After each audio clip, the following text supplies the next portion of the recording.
Yes, the workout lived up to my expectations. Olivia killed me. Next time, probably cry. This time it was good enough so I didn't cry. Having the second pair of eyes to see if you're doing the exercise right make a real difference. Like the longest time I was doing the same exercises trying to grow my glutes. I was like, I know these grow your glutes, like it's not working though. And I got somebody to like watch me and see how I'm doing it. And I'm very quad dominant, so I was breaking down or bending at my knees first instead of like hinging my hips. As soon as I started hinging my hips before my knees break down now, like it's all glutes now. If you saw even like our setup on some things is a little different depending on each person. It really helps to work with people who have seen different body types, so you can make adjustments, because an exercise that works well for one person may not work well for another, or you might have to slightly move things around on machines so that person connects well with it. So this was really good because the three of us have different body types, so we kind of adjust the workouts based on our needs. So we are with Ashton Penney. She won the Branch Show in Wellness, absolutely dominated, very impressive.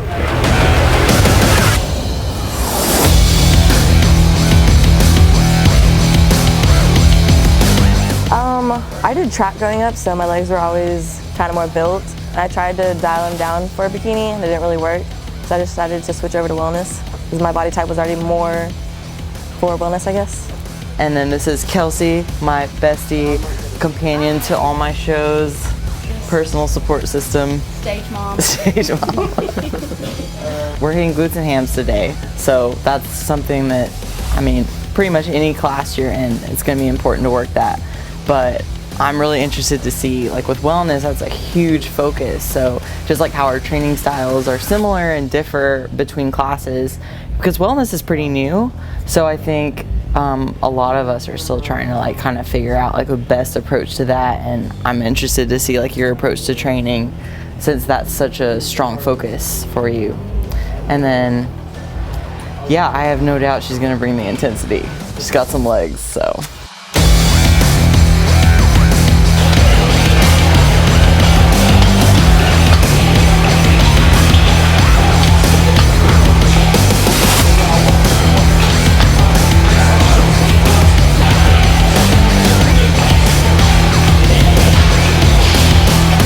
You don't see many girls that work as hard as Olivia does, probably like 1 in a million.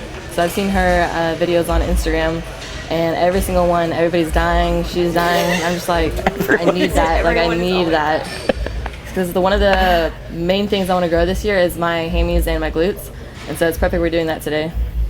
No, pain is the right word. Yeah, pain is real. I mean, I think it's just learning to tap into, we've talked about this before, but tap into that intensity. And I mean, you'll see a lot of people get to a certain level, especially with competing, with a certain style of training that may not go to the level of intensity that is required when you want to excel into the pro world and things like that. But I think if you can take on that kind of training early on, like that's going to put you leagues ahead by the time you're actually in that level of competing. Personally, I feel like you can kind of take your low back out of it a little bit more in the seated, because you can lock yourself in. For me, there's a much different feel between the two. I connect with my hamstrings really well on these. I find that I start to arch my back on the other ones. So you just kind of have to play around with what works for you, and try not to get too caught up in like, oh, well, this person says this one's better or this one. Like, learn what it feels like to contract that muscle, and then use whatever feels the best.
So the compounds look cool, right? They're exciting. Things like, we think of leg day, we think of squatting, deadlifts, things like that. But like, you can make something like a one-leg leg press so hard. Or those glute ham raises, that's body weight and you have assistance, and they are brutal. Like, we started with calf raises and like, those were hard. That's how every exercise can be. And you should make it hard regardless of what it is. Like, it's not like, oh, we go balls to the walls on squats, but then like, then it's just leg press. It's like, no, like each one counts and you make it hard. Do you concur? Ditto. Ditto. Ditto. How do you follow up that speech? Yeah, right. And break. You weren't even on camera. And cut. Boom. How do you feel? Like, what do you feel was the hardest movement? Probably the one leg, whatever you call it, Yeah. redo, cut. Probably the one leg. The one leg press? Yeah, one leg dead press, leg leg. We are out of glucose in our brains at this point. That's where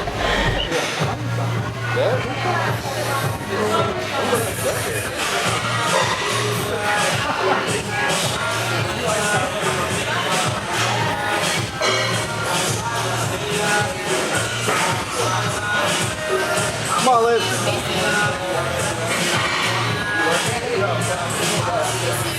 Go!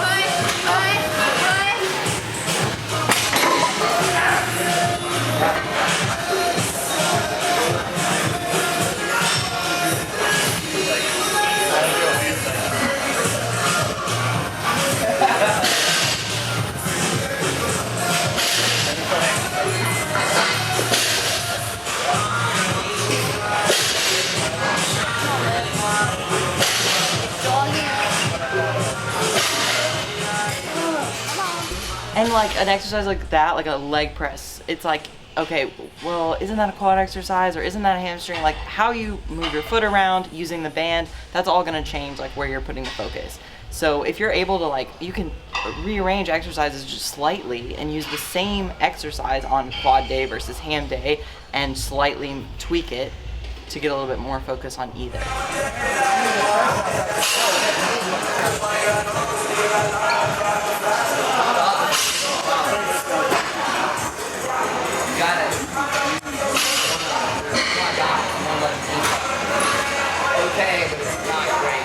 Right now I'm doing a program by Luke Miller, who's my like training coach, and he's here at the gym. So I send him videos and like he'll give me feedback. So a lot of these exercises are structured based on like what I'm lacking in my physique, which for me is glutes. Glutes is something I need to bring up a lot. I got feedback from the judges. Focus on that, but also working around like injuries. Like I have a hamstring tear. So a lot of these exercises with hamstrings are adjusted a little bit based on that injury. So the thing is, like in a traditional setting, like for rehab and stuff like that, if you get injured, they'll tell you like take time off, like okay, you need to stop. But like if you find someone to work with who understands that you're going to keep lifting, then they need to make adjustments for you, or you need to learn how to make adjustments to work around the injury so you're not making it worse, hopefully even allowing it to heal in that process.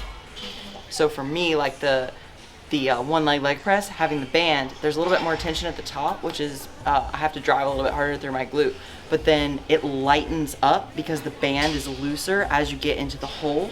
And because I have issues in this hip and in my back on this side, I need it to lighten up there.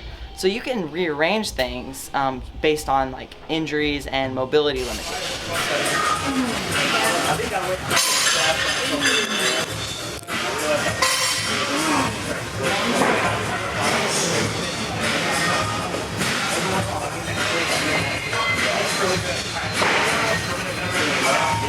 Exactly, and I think it's so important not to get caught up on like, this is the best exercise for this, or this is superior to this, because it's like so dependent on so many things. Your body type, your experience level, your mobility, what exercise you did before that exercise. So if you don't have that knowledge, find someone who can give you that kind of feedback, because if you optimize your program, we did like 5 exercises today. That's all it takes. You don't have to spend 3 hours in the gym doing 20 exercises if things are dialed in and tailored to you.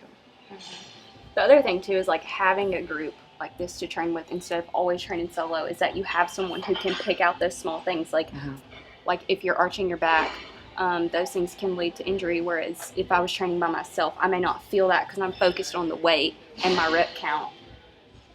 Exactly. Having the second pair of eyes to see if you're doing the exercise right make a real difference. Like the longest time I was doing the same exercises trying to grow my glutes. I was like, I know these grow your glutes, like it's not working though. And I got somebody to like watch me and see how I'm doing it.